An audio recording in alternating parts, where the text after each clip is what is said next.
नीलकंठवर्णी, जाते जाते कुछ उपदेश देते जाइए, जिससे कि हम भी सर्वोच्च तपश्चर्या कर सके और हमारा मोक्ष हो।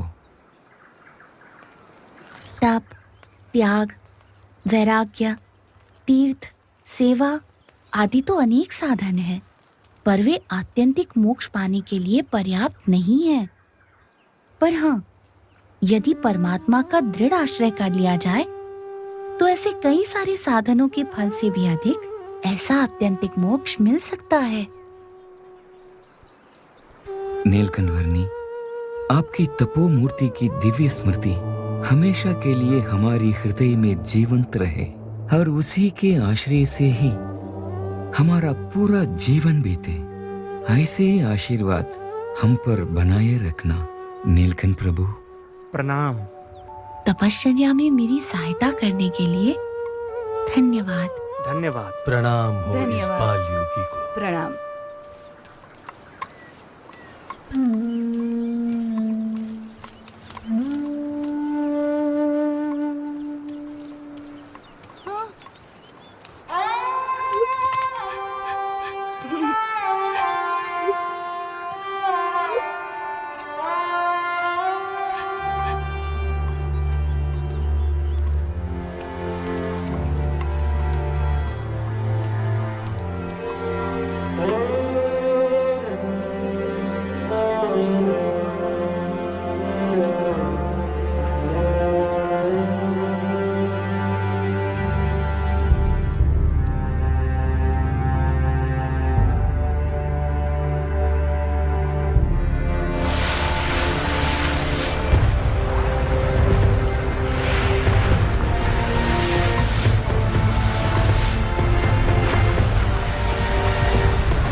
नेपाल के रिरीविजोर गांव से होते हुए नीलकंठवर्णी ने अपनी यात्रा को आगे बढ़ाया बुटोल नगर की ओर।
अरे, एक तो ऐसा निर्जन विस्तार, उसमें इतना अंधकार, कदम कदम पर जहरीले सांप और बिच्छू अपार।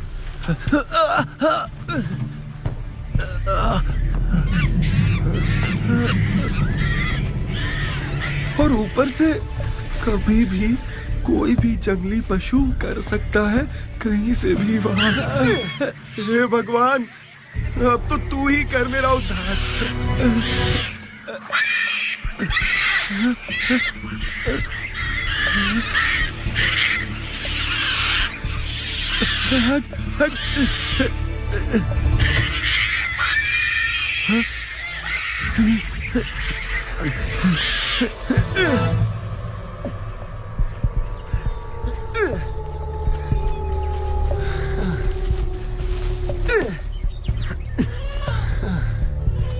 लगता है कि अब यहीं से आगे रास्ता मिल जाएगा।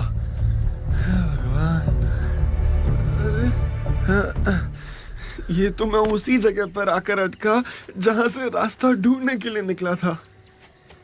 भगवान, क्या मुसीबत है।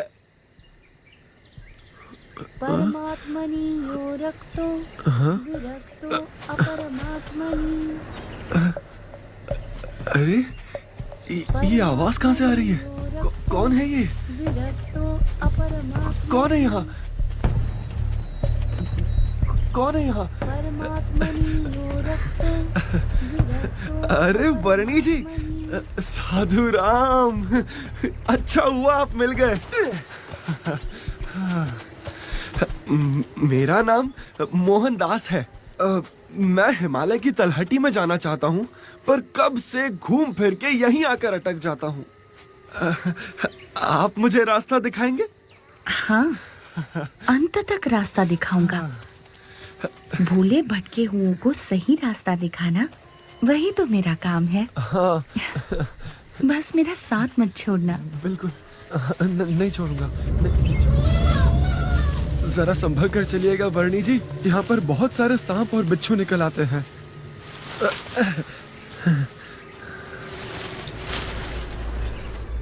शिकारी पशुओं की तो भरमार है यहाँ, कहीं से भी सामने आ सकते हैं। बहुत ध्यान रखिएगा। इसमें थोड़ी भिक्षा दे दीजिए। धन्यवाद भैया। धन्यवाद। आज तो वर्णी जी के लिए बहुत बढ़िया भोजन बनाऊंगा। प्रभु जी उतारे भाव पार मेरे। बोलो कर ले भजन लगातार मनवा, ओ आत्म उद्धार मनवा, प्रभु जी उतारे भाव पार। वर्णी जी सो गए, मैं भी जरा आराम कर लेता हूँ। लाइए मैं आपको स्नान करा देता हूँ वर्णी जी। नहाइए। आपकी सेवा करने से ऐसा आनंद मिलता है जैसा भगवान की सेवा करने से मिलता है।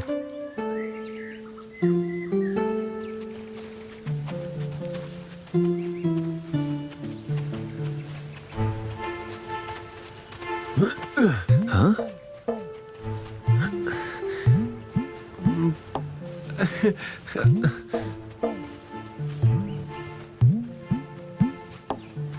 ये कमंडलू बहुत सुंदर है। क्या मैं इसे संभाल कर रखूं? हाँ, रख लो। ठीक है, धन्यवाद प्रभु। मोहनदास जी, आप सब कुछ त्याग कर साधु किस लिए बन गए हो? प्रभु प्राप्ति के लिए, मोक्ष पाने के लिए।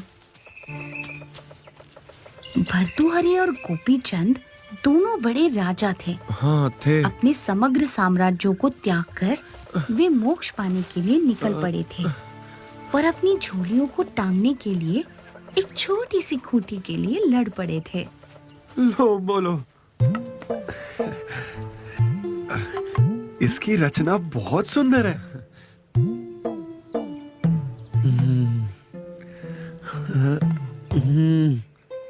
आपको पता है वर्णी जी, भरत राजा तो समग्र पृथ्वी का राज्य त्याग कर मोक्ष प्राप्ति के लिए निकल पड़े थे, पर उन्हें एक हिरण से ऐसा मोह हो गया कि वे मोक्ष मार्ग से विचलित हो गए। ये कमंडलू, इसे तो मैं बहुत संभाल कर रखूंगा। चौवन जी और सौभरी जी ने उस हद तक तप किया था कि वे देह भाव से परे हो गए थे, पर इतना कुछ करने के बाद भी वे माया के क्षुल्लक सुख में मोहित हो गए थे। लो, उनको भी ऐसा हो गया।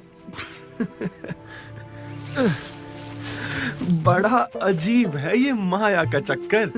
हाँ, वैसे आप इसका करोगे क्या?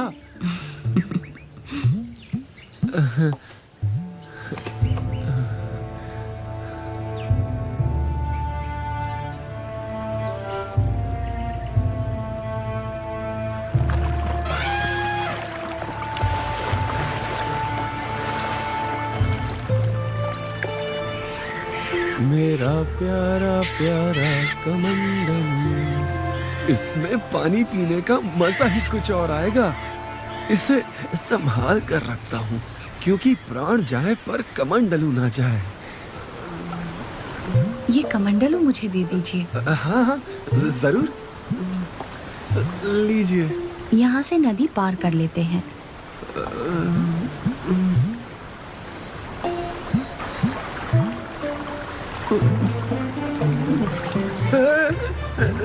संभल कर, संभल कर, बच गया।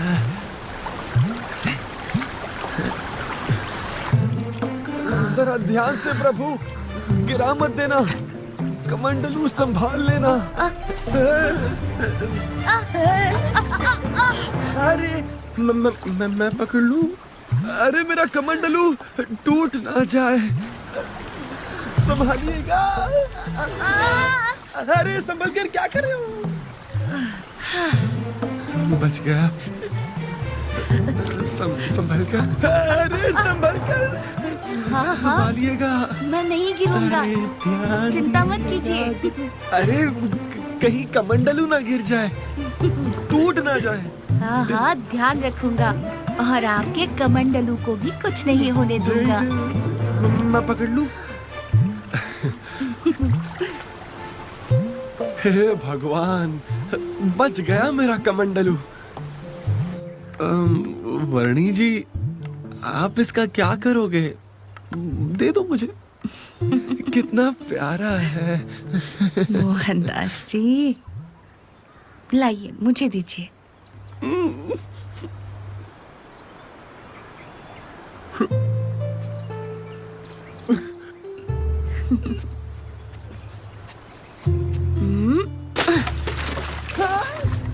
क्या कर दिया आपने?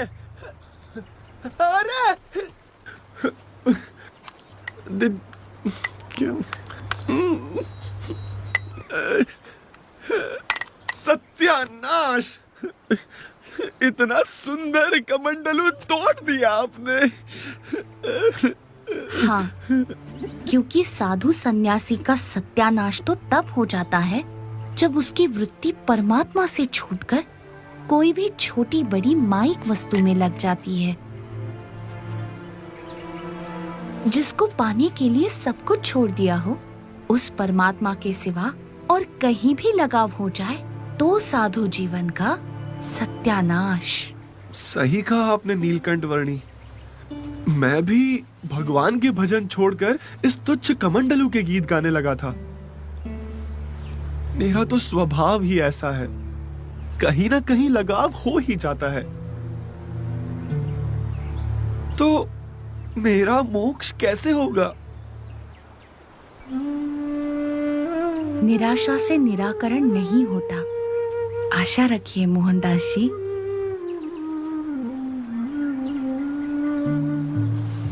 हाँ, आप कृपया मेरा मार्गदर्शन करते रहना।